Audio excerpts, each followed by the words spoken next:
I wanna fly in the blue sky. I wanna fly until I die. Как да закупим най-добрия биткоин?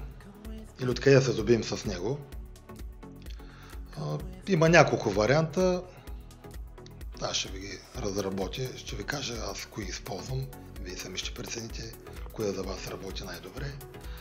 Децентрализирани борси. Това са така наречените дексове. От типа на Uniswap, PancakeSwap, Curve, OneInch. Сега виждам, че в Twitter така има също тече като тип реклама. OneInch представлява нещо като брокер на децентрализираните борси, където събира информация, къде са най-добрите условия. Избираме платформа, отгоре споменатите. Аз лично използвам Uniswap. Доволен съм от нейните. Тя също има токен, който притежавам от 20-та година, съм го закупил. По-голямата част го продадах от него, все още държа някаква малка част. Сега на този булран се представя добре за сега. Ще видя колко време още ще го задържа. И как се процедира с DEX. При DEX е малко по-различно, отколкото на централизираните борси. Трябва да си, понеже те не работят с фиатни пари, долари и евро, ще ви е необходима примерно крипто Ethereum или USDT Tether. Избираме подходящия DEX и превеждаме пари, като ако изберем биткоин, ще трябва да го прехвърлим в Wrapped BTC, WBTC, понеже това е токенизиран биткоин и така ще съвместим с мрежата на Ethereum, понеже BTC, биткоин няма да може. Свързваме портфела на DEX. Така, портфели използвам MetaMask, аз лично доволен съм, иначе може и Trust Wallet или Coinbase Wallet, по предпочитание, всеки както си прецени. Обменяме биткоин за Wrapped BTC. Въвеждаме сумата, която искаме да купим и потвърждаваме сделката. Много важно да забравим да си покрием таксите ГАС-фи, за да може да бъде извършена сделката.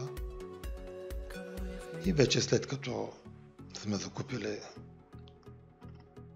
Wrapped BTC, можем да го обменим за истински биткоин, за биткоин на децентрализирана борса и вече там да се съхраняваме или, както аз лично бих препоръчал, на Cold Storage, на Cold Wallet от рода на Trezor или на Ledger.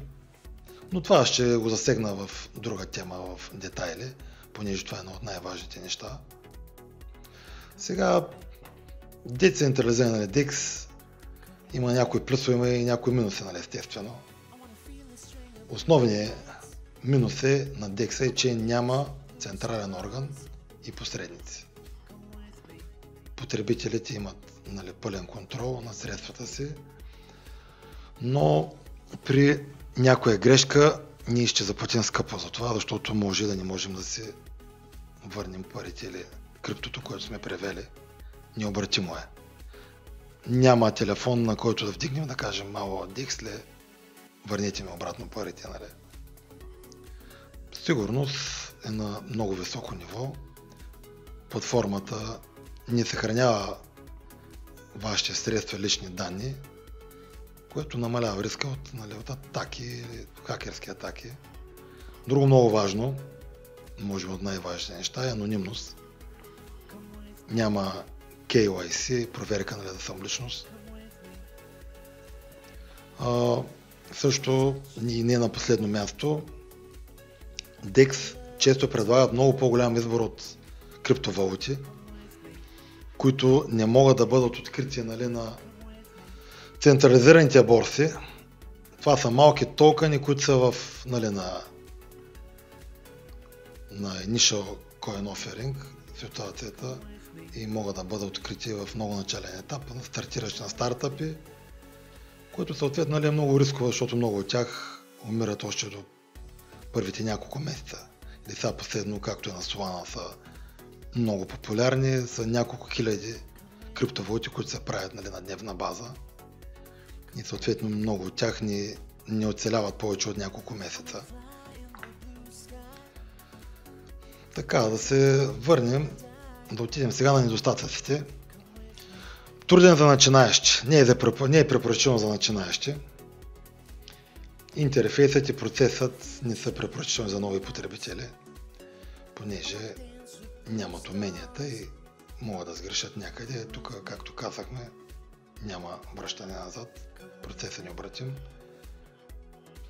Не може да купите директно Ethereum с фиатни валути като долар и евро.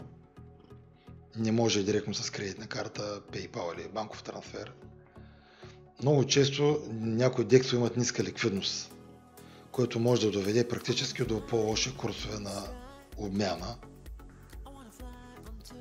Таксите на Ethereum също е минус, са доста високи.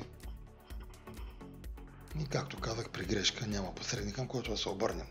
Това е много неприятно като факт. Сега за хора, които сега навлизат в крипто, аз лично бих препоръчал централизираните платформи, понеже там винаги при някоя грешка можем да се обърнем към ситуацията при Kraken, Binance или Coinbase, Bitstamp. Там вече всеки си преценя коя борса иска да използва. И като се обърнем към Customer Support, които биха ни помогнали, ако имаме някакъв проблем. Аз лично най-отдавна използвам Kraken и съм много доволен от техните услуги. Нямал съм проблеми, не съм чувал да бъдат хакнати, много сериозна борса. Няма нищо особено, влизате, правите си акаунт, завършите процес на верификация KYC, проверка на данни, депозирате средства, дали с банков превод, кредитна карта или... Да, това бяха за Kraken ситуацията. И така. Ви вече избирате произволно коя криптовалута искате да закупите. Binance или Binance са много добра опция за България, понеже имате представителство в България. Другия голям плюс е, че предлагат много ауткоини, шиткоини, където човек може да спекулира. Ако реши да спекулира, което аз много не препоръчвам, особено леверидж, понеже особено за начинаещи това е много опасно. Това е големия плюс на Binance. Coinbase също бих препоръчал, но там трябва да се внимава, понеже те са с малко по-скъпи такси. Да се мине на Coinbase Pro, понеже там са по-евтини и транзакциите, и превалутирането, препоръчвам. Има много други борси централизирани, вече е въпрос на вкус. Разгледайте се, ако искате. Ще сложа долу линк с борсите. Аз също тези три съм използвал и съм нямал никакви проблеми. Друго много важно да се използват, от моя опит, с Kraken, примерно, съм нямал никой проблем, понеже когато дойде bull market, както е в момента, в един момент борсите просто прегряват. И в решителни моменти, ако нямате заложени ордери за купуване или продаване, вие не може да влезете в акаунта си. И това е много неприятно, защото точно в този момент вие искате да продадете или да купите някоя криптовалута и вие нямате достъп. На Kraken това нещо не ми се е случило.